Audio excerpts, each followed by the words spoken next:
So good evening, everybody, and welcome to our Thursday night Anamkara meditation program. With all my heart and with all my love, I welcome you to our program this evening. And thank you so much for coming. And you know, I say this each week, and from the depths of my heart, my deepest appreciation for you as carriers of the truth, carrying it into the world in everyday life. You know, Anamkara and our Thursday night programs, everything we do as a nonprofit organization is to support people living the truth and living the practices of meditation.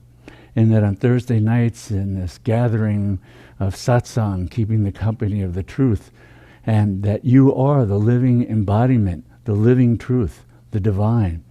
And we get to come together and share that, the power of that presence, the power of practices, the power of commitment to practices, so that it supports us walking that into the world day by day. So thank you for being who you are, the divine, and coming to share your sweet presence with us. Very moving to me. Thank you. So we're going to be starting with the opening mantras. And we've been talking a lot about mantra. The mantra is a throb of the infinite.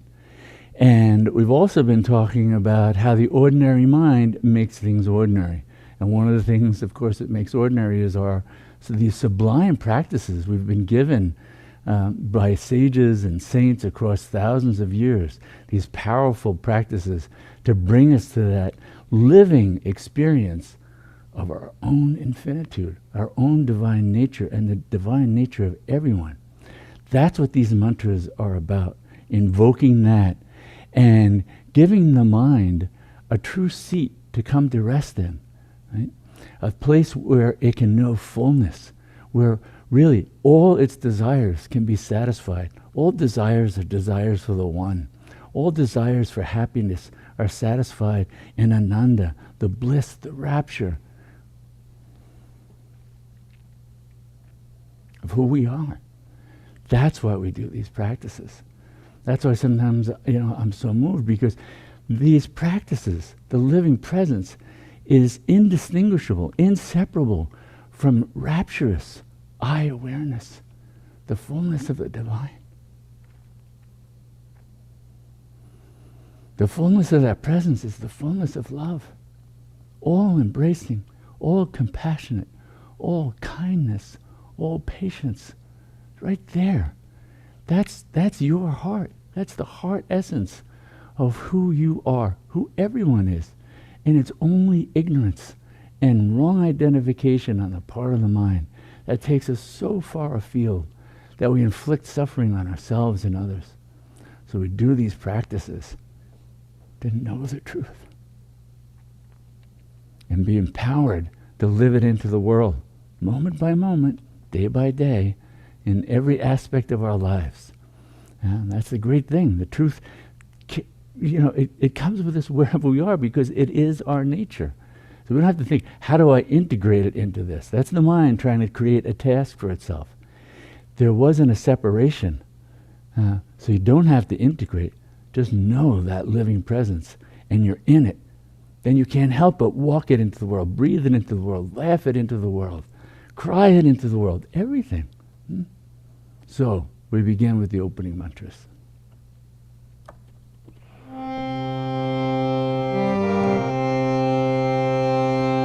Shrimata Kalim Devi Ki Jai Gajananam Bhutta Ganari Sevitam Kalpita Jambo Palacharu Bhakshanam Umasutam Shokam Vinashakarakam Namami Vigneshwara Parapankajam Shri Ganeshaya Namaha.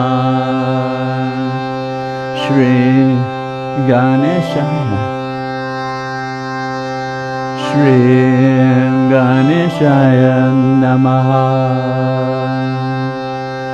Om Purnamada Purnamidam Purnat Purnamudachyate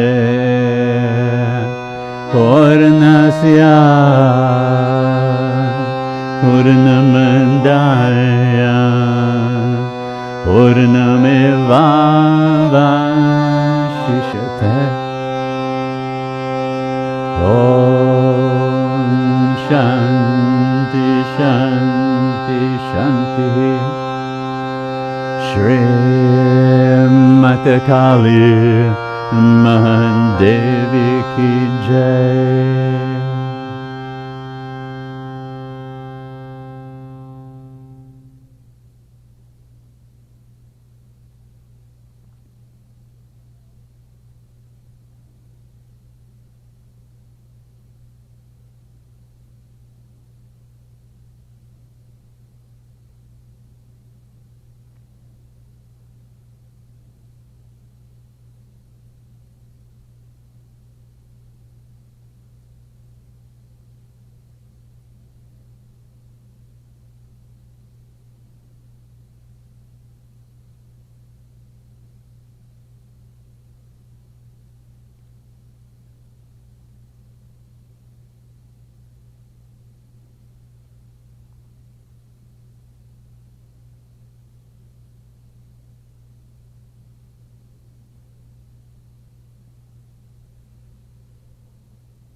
So once again, with all my heart, with all my love, I welcome you to our program tonight. So tonight is a night when we do more of a kind of a contemplative program, and I share some readings that, as you're listening, you're contemplating. It's one of the, again, a foundational practice. And contemplation, reading some of the great texts and the different ways that ancient sages and saints have given expression to the truth, helps the mind become more attuned to that, because we start to run these sublime thoughts and ways of understanding and ways of approaching the infinite that have been brought into this present moment through the gifts of these ancient sages and rishis, and in holding them in our mind, in running that kind of thinking through our mind. It helps to transform the mind so that we can then have our vision transformed. You know, we see through the lens of the mind. If we change the lens of the mind, we wind up changing our view of the world. And so contemplation is a great practice for helping the mind to get free of old patterns of thinking and old patterns of misperceiving what the essence of the truth is. So we've been talking a good deal about the guru-disciple relationship in the last few weeks.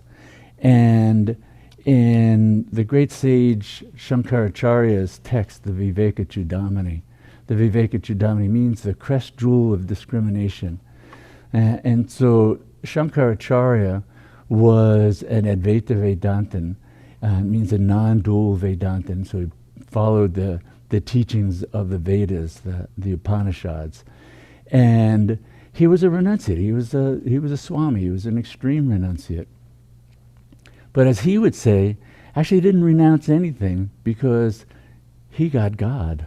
And the fullness of that went beyond all material possessions. That was actually a conversation he had with a devotee who was a king, who was praising him for how extreme his renunciation, because he just had a cloth bag with a few things and a little lungi, and that was about it.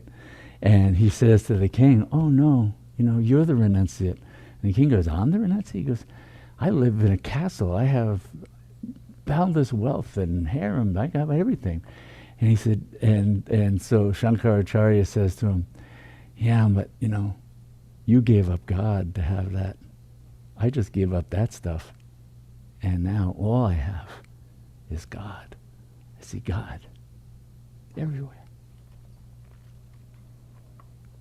So Shankaracharya in the Viveka-chudamani, because Viveka means discrimination, the ability to know and perceive the difference between the real and the unreal, the truth and the untruth, the eternal and the ephemeral. because in these traditions, the truth is that which is the same at all times in all places.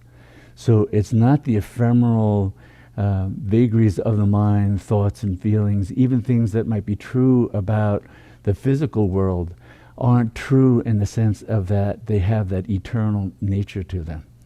So discrimination and developing that is a critical part of what happens in practice over time, in sadhana. Right? So Viveka-chudamani in that Shankaracharya is talking about the qualities of a disciple, of a seeker. We've been talking some about the nature of the guru-disciple relationship and really what the nature of the teacher should be. Then he goes into also the nature of the student, the disciple. And he said the person should be intelligent and learned with great powers of comprehension and able to overcome doubts by the exercise of his reason. One who has these qualifications is fitted for knowledge of the Atman, the self. That person alone may be considered qualified to seek the Godhead, who has discrimination, whose mind is turned away from all enjoyments, who possesses tranquility and the kindred virtues, and who feels a longing for liberation. In this connection, the sages have spoken of 4 qualifications for attainment. When these are present, devotion to reality, to the infinite, to the divine, will become complete. When they are absent, it will fail.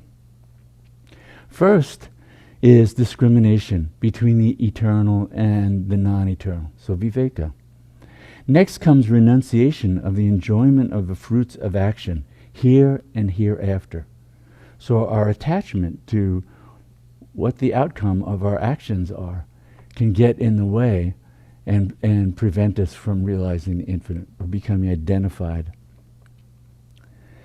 Then comes the 6 treasures of virtues, beginning with tranquility, and last certainly is the longing for liberation. Brahman, the absolute, is real. The universe, the ephemeral, is unreal. A firm conviction that this is so is called discrimination between the eternal and the non-eternal. Renunciation is giving up all the pleasures of the eyes, the ears, and the other senses, the giving up of all objects of transitory enjoyment, the giving up of the desire for physical body, as well as for the highest kind of spirit body of a god. So giving up everything. So this is a path of extreme renunciation. You know, that was the way of Shankaracharya and Advaita Vedanta. That's different than, for instance, the tantric approach and the Kashmir Shaivite approach that we often talk about, that embraces everything. This is this real renunciation and stepping back from everything. To detach the mind from all objective things by continually seeing their imperfection, and to direct it steadfastly to the Godhead, its goal. This is called tranquility. So we practice tranquility, we cultivate tranquility by letting go of the attachments, the desires for ephemeral things. To go, no, I just want the one. I just want God. That's all there is. That brings a kind of tranquility and peace to it, because we're not wandering around with all the senses. To detach both kinds of sense organs, those of perception and those of action, from objective things, and to withdraw them to rest in their respective centers. This is called self-control, true mental poise, and consists in not letting the mind react to external stimuli. So we see this is what we're cultivating in meditation, is to get free of reactivity. You know, and now we know a lot more about the physiology and the neurophysiology of it, and what's been called the amygdala hijack. The amygdala, the subcortical region of the brain that's involved in the stress response, the fight, flight, freeze response, that drives a lot of reactivity. So a lot of meditative practices is simply refining the instrument so it's free of the automaticity of those kinds of reactions, and being able to see the mind as it's reacting and just breathe and let go, breathe and let go. Cultivating tranquility, cultivating that detachment. To endure all kinds of afflictions without rebellion, complaint, or lament. This is called forbearance. So it's another quality that one cultivates. A firm conviction based upon intellectual understanding that the teachings of the scriptures and of one's teacher are true. This is called by the sages faith, which leads to realization, direct realization of that reality. So faith is something that may carry us a bit, but it's never a substitute for direct experience. To concentrate the intellect repeatedly upon the pure divine nature, the Brahman, the Godhead, and to keep it fixed there always, this is called self-surrender. This does not mean soothing the mind like a baby with idle thoughts. Self-surrender, surrender to your infinite self, right? So it's not just getting, talking nicely to the mind. It's saying, no, it all rests in the infinite self, the divine self. Now, longing for liberation is the will to be free from the fetters forged by ignorance, beginning with the ego sense and so on, down to the physical body itself, through the realization of one's true nature. Even though this longing for liberation may be present in a slight or moderate degree, it will grow intense through the grace of the teacher and through the practice of renunciation, of the virtues of tranquility, etc., and it will bear fruit. When renunciation and the longing for liberation are present to an intense degree within a person, then the practice of tranquility and the other virtues will bear fruit and lead to the goal. So these are the kinds of practices that, as we were talking about last week, practice is continuous, right? So that kind of forbearance, that kind of practice of equanimity, that kind of practice of reeling the mind in from reactivity. Well, that's not just when we're sitting with our eyes closed, our eyes open for meditation. That's all day long, right? Because it's identification with something that is also being driven by the desire to possess something or to get away from something, so attraction and aversion, that is promoting the reactivity of the mind and promoting our limited sense of self as real. Right? So all through the day, we're stepping back and watching that and detaching from that and bringing ourselves back to, wait a minute, my true nature is the infinite, the divine.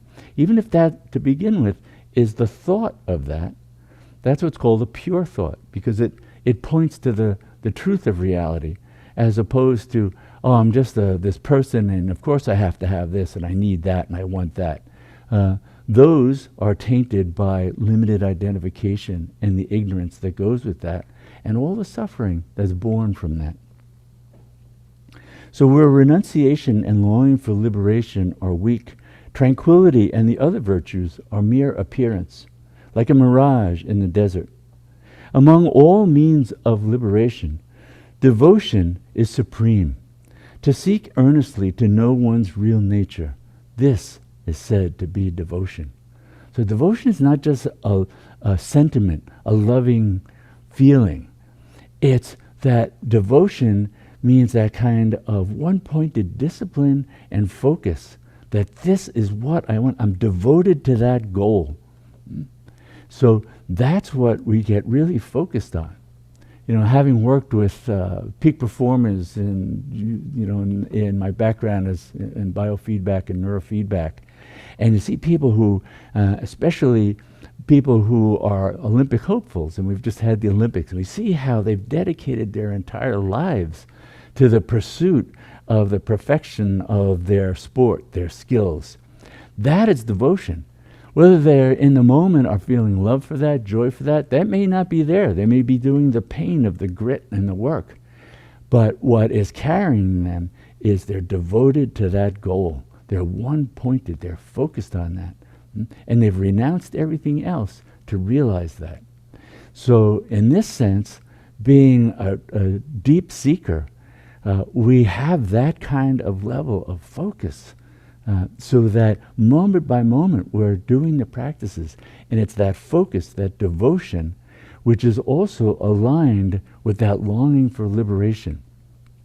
It's that longing, that devotion that carries us through the dry periods, carries us through when we're just dealing with the vagaries of the mind or dealing with things in the world. We're one pointed on what do we want to know. We want to know the infinite. We want to know the rapturous, boundless, loving, compassionate nature of the divine as our own self. That's what then informs and drives all our practices. So Shankaracharya goes on and says, in other words, devotion can be defined as the search, the ever-present search for the reality of one's own true self, the seeker after the reality of Atman, the self, who possesses the above-mentioned qualifications, should approach an illumined teacher from whom he can learn the way to liberation from all bondage. So really what he's talking about, there are many qualities that a seeker will cultivate and develop over time. But what it begins with is that longing, the longing to go beyond, that longing to know that it may be a vague intuition that there's more to life than just the drudgery of, going to work and consuming things and battling it out with this dynamic or that dynamic in our social realities and political spheres and everything else. There's something that is awakening us and saying, no, there's more. And we may just have a vague sense of that, but it's the cultivation of that, the study that then we may be brought to through contemplation and reading that starts to refine that, what I'm really longing for is to know what's beyond the mind, to know what's beyond just this ordinary everyday reality. And that's what then makes a seeker of us. So it's that longing for liberation. In fact, in many texts and ancient Upanishads, they'll say there are really two qualifications for becoming a knower of the infinite. And one is a human birth. That there's something unique about having this body in this domain, because they recognize in sages and saints, and you may have it your own experience in meditations, there are many different domains of being. But it's a human birth that is the key to gaining complete liberation. So a human birth and longing for liberation. Everything else, grace will bring us when we're following our heart, we're following that longing to know, then, and we have this human birth, then already, in fact, in many texts, even that longing for liberation is already a sign that grace, the power of revelation, and we were talking about that last week as one of the 5 powers of the infinite, the power to reveal and transform this instrument so it becomes the vessel of true knowing moment by moment, every moment, day and night. So that longing itself is the presence of that energy, that power of consciousness saying, it's time to go beyond knowing what it is to be a limited, finite being in this world and going through suffering and cultivating desires for the world. It's time to go beyond and awaken to what's our infinite nature. How do we have one desire? And that desire is to know the divine as my own self and to live that. So that's the flowering of that power of revelation and transformation, because it begins to really transform our view of ourselves and the world so that we become a non-stop seeker until we've come to rest in the truth of who we are. Because now the mind, the restlessness of the mind it's clear. It's not going to be sated by possessing something, enjoying something, taking something in. The restlessness of the mind will only come to complete stillness, complete stop when it comes to rest in our own infinitude, in God, in the divine, however we may call it. moment by moment. That is the true seat of the mind. And until it can rest there, it'll remain agitated. So we want to give it that seat. Keep bringing it back to the infinite, to the one, to our own self. And in the Upanishads, that is really the heart essence. We talk about some of the great statements from the Upanishads. And one of the great statements, one of what are called the Mahavakyas, it means a great statement, is thou art that. You are that one. You are Brahman, the absolute, the infinite, the Godhead. That is who you are. And all the texts and all the practices and everything are various ways of helping the mind get free from its maze of thoughts and wrong identifications, so that it can finally discover that boundless light, that boundless wisdom, that boundless rapture, that boundless compassion and love, and rest there. And then effortlessly, you'll walk it into the world. So this is a section in the Upanishads from the great ancient Chandogya Upanishad. It's a very famous section that is a conversation between a great sage, and his name was Uddalaka. And Uddalaka had a son whose name was Shvetaketu. And in this dialogue between the great sage Uddalaka and his son Shvetaketu, he begins revealing this highest truth to his own son. Now, Shvetaketu had entered adolescence, and as is tradition, you would go to study with the great teachers. You would go to study with the masters. So this would be the phase of brahmacharya, the phase of being a student in the world, or really in an ashram. And then you would come back. And so he has come back after studying with these great masters, and he's coming back to his father. And his father said to him, he says, well, you've lived the life of a religious student. Verily, my dear, there is no one in our family who is unlearned in the Vedas, who is a Brahmana only by birth. Then he says, then having become a pupil at the age of 12, he returned when he was 24 years of age, having studied all the Vedas, and was greatly conceited, thinking himself well-read and arrogant.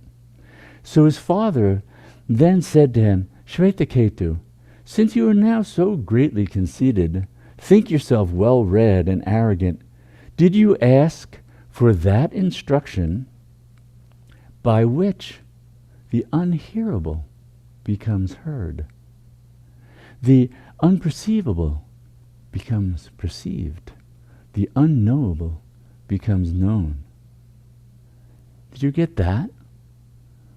So his conceited son says, how, venerable sir, can there be such a teaching? And Uddalaka answers, just as, my dear, by one clod of clay, all that is made of clay becomes known, the modification being only in name, arising from speech, while the truth is that it is just clay. Just as, my dear, by one nugget of gold, all that is made of gold becomes known, the modification being only a name arising from speech, while the truth is, it is just gold.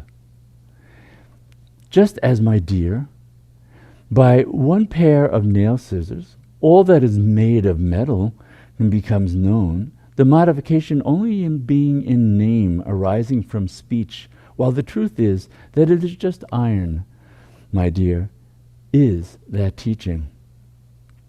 Verily, those venerable men did not know this, the son says. For if they had known, why would they not have told me this? Venerable sir, please tell me that. And so his father says, yes, he will. And then comes a very famous part of the story. There was a tree called the Nirgrota tree nearby. And he says to his son, bring hither a fruit from that Nirgrota tree. Here it is, venerable sir, says his son. Break it. It is broken, venerable sir. What do you see there? Well, there are these extremely fine seeds, venerable sir. Of these, please break one. It's broken, venerable sir. What do you see there? Says the father. Nothing at all, venerable sir. Then he said to him, my dear, that subtle essence which you do not perceive. Verily, my dear, from that very essence, this great Nirgrota tree exists. Believe me, my dear, that which is the subtle essence, this whole world has for itself. That is true. That is the self. That thou art. And so he imparts that truth. Thou art that. His son says, please, venerable sir, instruct me further. He says to the son, okay, place this salt in the water and come to me in the morning. And then he did so. And then he said to him, that salt you placed in the water last evening, please bring it hither. Having looked for it, he found it not, as it was completely dissolved. And then he says, please take a sip of that water from this end. How is it? It's salty. Father says, then take a sip from the middle of the water. How is it? Well, it's salty. Take a sip from the other end. How is it? It's salt. Throw it away and come to me, he says. The son did so. It is all the same. Then he said to him, verily, indeed, my dear, you do not perceive pure being here, but verily, indeed, it is. That pure being, like the salt dissolved in water, pervades all of reality. That which is the subtle essence this whole world has for itself. That is true. That is the self. Thou art that, Shvetaketu. Thou art that. And so he is imparting that great teaching. Thou art that. That you are that. You are that infinite one. We may get confused about these different forms, but that essence, the divine essence that has become all these forms, is directly knowable. And it's the practices of meditation, the practice of discrimination. Because when we're meditating, we're exercising discrimination. A thought comes up. We're just stepping back and wait, that's just a thought. That's not me. That's discrimination. The ordinary mind, it identifies with thoughts, feelings, sensations. It's all, I am this, I'm happy, I'm sad, I'm this, I'm that. It's I am becoming these little things. So in the practices, no matter what the practice, we're using that discrimination to say, wait a minute, I am the infinite, I am the boundless consciousness that has become all this, that perceives all this, that sees all this, and never loses its fullness of being. That's what we come home to over and over again. That's what all the practices are aimed at bringing us back to knowing that completely and fully. And so when we take hold of the throb of that essential awareness, that essence of knowing, the throb, the pulsation of mantra, I am that I am. We do mantra with the awareness of hamsa, of I am that. And so now we're going to be chanting the mantra, the Maha mantras, Om Kalima, Om Kalima, Kali Namo Nama, Om Kalima. Kali, the name of the feminine face of the infinite, the feminine face of the divine, the Shakti, the power that has taken all these forms and is also the consciousness that merely sees and watches them with total delight, the delight of knowing itself as all that and all that is beyond that. Om Kalima, Om Kalima, Kali Namo Nama. So we'll chant for a few minutes and then just sit in the stillness. And you can, in that stillness, if the mind moves, let it move with mantra, with Om Kalima, Om Kalima, Om Kalima, with the awareness of I am that throb, I am that infinite. I am Kali, I'm the mantra, I'm the witness of the mantra, I'm just pure consciousness, free of all forms. I am the stillness, I am the movement that arises out of stillness and dissolves into stillness. I am all that. Come home to that. Come home to that. That's where the mind finally finds absolute rest, absolute stillness, absolute peace. The peace that surpasses anything that is knowable in the ordinary mind's waking state. We have to go into the sublime, pure nature of our own self, the divine within. Come to rest there. Come to rest there.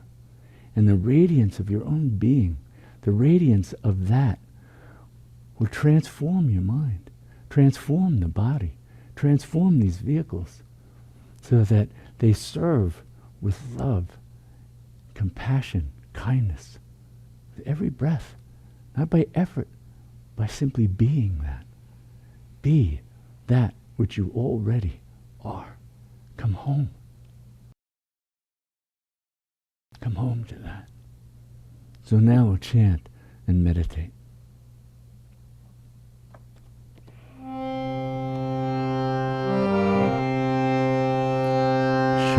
Shrimati Kali Devi Ki Jai.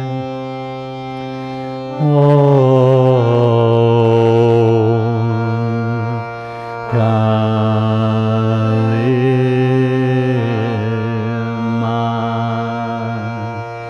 Kali Namo Namah. Om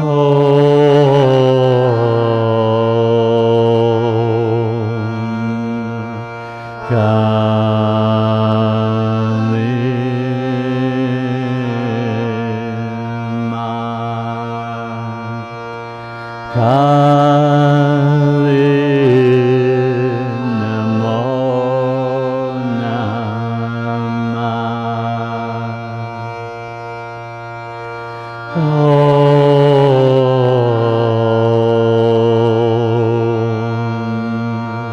Kali Ma Kali Namo Namah. Kali Namo Namah. Om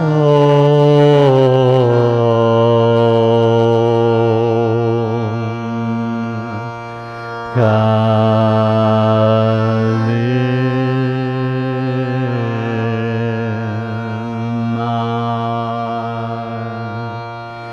Kali Namo Namah. Kali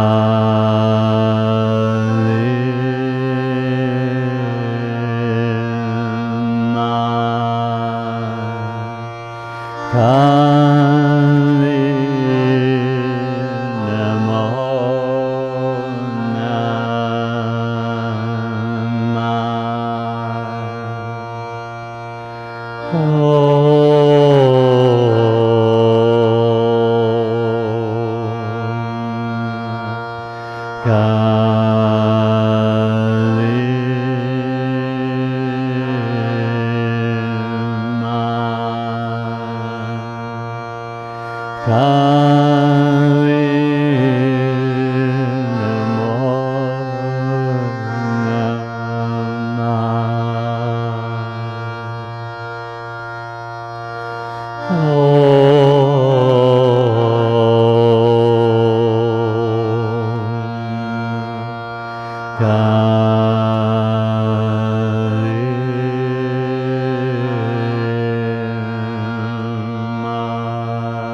So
we end with this prayer, and may all our practices truly benefit everyone, and may all beings know complete freedom from suffering. Namaste.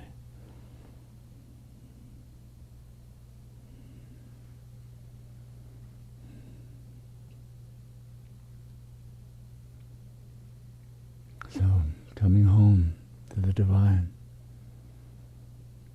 reminding the mind, no matter what it sees, no matter what it hears, no matter what it tastes, it's all God. It's all the divine. So even as we see differences, even as that's the job of the mind, the job of the mind is to differentiate the infinite one.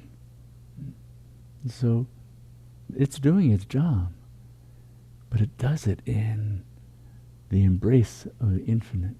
It does it with that awareness that yes, there's differences, and every difference is reflecting another facet of the divine. That's all there is. Even your little self is the divine. Even your thoughts, they're the divine. It's all there is the one.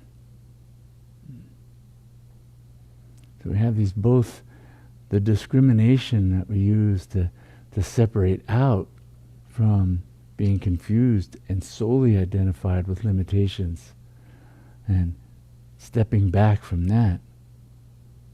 But that doesn't make the differentiations less divine. We still hold the fullness of that awareness. It's all God. It's all the divine. It's all there is. You. So thank you for coming this evening, bringing your divine self in all your manifestations. Thank you for the many ways you support Anamkara, and through donations and passing on what we offer through the e-newsletter and videos. Thank you. Thank you for joining us in that seva, that selfless service. And just live, breathe, walk, share the truth, the divine with everyone. So thank you. And I look forward to seeing you next week.